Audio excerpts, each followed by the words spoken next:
August, read personal income exactly as up as expected, 0.4. 0.4, no revision. Spending up 0.1. That is a little light. We're expecting a number around up 0.2, up 0.3. Subtle revision from last month's whopping up 0.6 stands now at up 0.5. And most likely that's a bit of averaging going on with last month being such a huge upside. Let's go for the deflator month over month. It was unchanged on the deflator. And if we look at year over year, it was up 1.4. That's exactly as expected. Let's move to durable goods orders. Now, remember, this is August 2, but it's preliminary, Joe, which means as we go through the month, we'll be pulling that out and putting a new revised number in later in the month. We're expecting a number with a negative sign, end up with positive up 0.2. Up 0.2. Strip out transportation, it jumps now. It jumps up to 0.5. That's a real solid number. And if we look at what I consider always the most important aspect of this series, capital goods orders, non-defense ex-aircraft, proxy for business spending, it's a disappointment. Down 0.2. We're expecting unchanged. And if you switch to shipments versus orders, that's strong at up 0.4. So a bit of a mixed bag. And on those orders, non-defense, proxy for spending, the last time we had a negative number was April of this year, where it was minus 1.1, to give you some context. So this is only the second minus number on that part of this series since the beginning of the year. And if you look at the market's response, nothing huge in the fixed income side. You could say we're extending the futures equity gains just a bit. Of course, University of Michigan final September read coming up later in the show. Becky, back to you. All right, Rick, thank you. Let's get more reaction to the data from our senior economics reporter, Steve Liesman, and from CNBC senior markets commentator, Mike Santoli. Steve, let's start with you. Okay, so the dynamic in the economy is that manufacturing is weak, capital spending is weak, but the consumer is strong. We got data on both of those things to chew on here. Not definitive either way, but Rick was right to point out the capital spending ex-aircraft, which is a proxy for business investment that gets rid of a lot of the vagary in the durable goods data has to do with the 737 MAX. Right. They kind of make them, then they don't, then they've rolled into inventory, and it's up and down with the orders. So we get rid of transportation and look at what's happening overall. And that number is just not healthy. We're down for the second month in a row. Let me give you the tail of the tape here.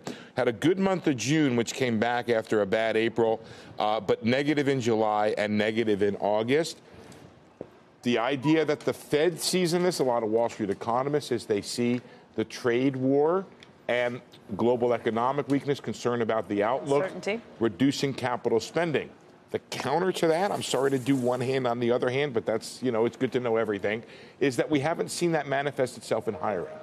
If you're a CEO and you're worried, you would think you might also, if you're cutting back on the capex, then you may get to a point where, not necessarily. I'm going to hold on to people. I'm hiring the people and holding on to the people that I need to meet the demand that's already out there. I may not invest billions of dollars in a new factory for stuff that I hope that's going to show up down the road, but I don't want to lose any of the sales or any of the revenue that I've got coming in right now. And not every capex is a factory. It could be a machine, it could be a piece of software, it could be something like that. And we saw yesterday that the intangibles, the software stuff, was also a little bit weak. So that's the weakness in the economy. Now you look at the other side, the part that's been good, which is the income and spending number. And that spending number is a little weak. Rick pointed out at 0.1, but the income number has been nice and healthy. I got 0.6 on wages. I got 0.5 in overall personal income. The savings rate is elevated, so the consumer looks to be healthy. And I'm not going to be troubled by a month over month. You did 0.5 in consumption in July. That could have been boosted, by the way. Remember, you had the Amazon Prime Day. That's another factor that's kind of ratchets it up. So the fact that you have an August little bit of weakness, the idea is that the consumer seems to be healthy. So put it all together, and I would say real quickly that it's still manufacturing weakness. The consumer is still in good shape to hold up this economy in a 2 to 2.5% range. That echoes what we saw yesterday, too. On consumer spending, it's been the strength of the economy, but this is the smallest gain now in 6 months. What's the read on that? Don't get, I would not, look, if I've tried to accomplish anything in 17 years of doing this job, it's don't get hung up on one number. On 1 month's number. I look at the overall average. 0.5 last month. You might have pulled ahead some spending. The wage number is good. The income number overall is good. The savings rate's relatively high.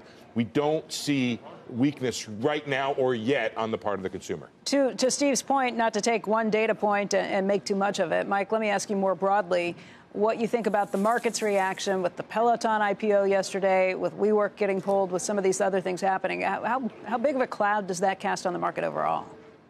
You know, the market's been kind of low energy, kind of listless, but also very resilient. It's been in this kind of 2.5-week range, right in the zone of the old highs. Not a lot of kind of convincing action that says it's about to take off. But honestly, there's been plenty of excuses for the broader market to back off more than it already has. So I can take that as sort of people looking at this relatively ambiguous set of data that we have coming in. And I think these numbers today fit in with that idea that you could make the case that we lost some energy through the summer in the economy. On the other hand, you can say, this is basically the zone we've been in, around 2% economy, and we're going to upturn from here. So I think that the IPO kind of indigestion that we've seen has been a little bit of a downer on sentiment, but it hasn't really brought much down except for some of the very high value adjacent type companies that were already public that people said, okay, maybe we have to downscale our idea of when these guys can get a profitable business model figured out. So I think you want to have an IPO window that's open, but not one that everybody can get through. And I think there's a risk that we're going toward not open anymore, but we're not there yet. Mike, it's Joe. How do you think about the coming quarter? A lot of people in the earlier hours, I was talking about reflecting back upon the fourth quarter of 2018. Yes. Do you think people are defensively positioned with that memory of what happened this time last year? I do. I think you look at the positioning data and it looks, it's in the zone of neutral, but there's no way people are positioned for kind of a fourth quarter surge at this point. So I agree with the idea that people have their guard up a little bit, and perhaps for good reason. Honestly, it's sort of like if the bond market relaxes, the stock market will relax right now. I've just even been looking since the data. You see the 10-year yield has drifted down a couple of ticks, and there you go. The S&P futures just slightly eased back as well. The stock market has outsourced its worry function to bond traders right now, and I do think that's going to dictate it. But so if you sneak through September and there hasn't been any damage done and we're still 2 or 3% from a record high, I think you'll start to hear the chatter for, well, look, maybe we dodged a bullet here and we have the fourth quarter seasonality. And yes, when it fails pretty big. But what are the chances it's going to fail big 2 years in a row? That's the debate I think we might have going into October. Liesman, did the repo deal today ease some concerns? I'm seeing that from... Yes. I am just looking that up, Mr. Joseph, there. That's a good call. The early morning one was below the amount that was offered. Right. So I think that's the first time in a bit. We had one, I think, at the very outset. And now we're waiting for the second one this morning to the overnight. The 14-day was... It doesn't change what Charlie Evans said earlier, though. Or Charlie Plosser said earlier, which is... Look, the market's not there anymore. If that's the case, if we've destroyed this market, that's an unintended consequence that, okay, we can go through ups and downs with it. But if he's right about what happened, that's great as long as times are good. If things get a little dicier, I don't know what that means. I think that's right, Becky. I think what we have is we have structural problems in the market that manifest themselves at times of a turn, like a quarter end. And so the idea is to get the funds, the reserve level right, and get the repo market right for extreme times like this.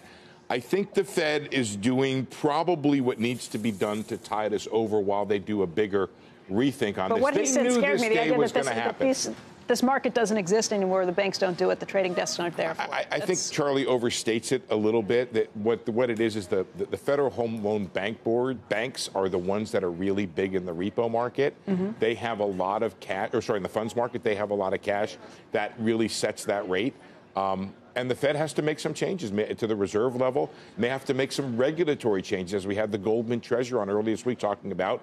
In the meantime, they're going to be injecting this liquidity to try to tide it over. But and it looks like they may have one of two things could happen. They got the right level of liquidity in the market, or we've sort of passed by the squirrely period en route to another sort of flashpoint being the end of the year.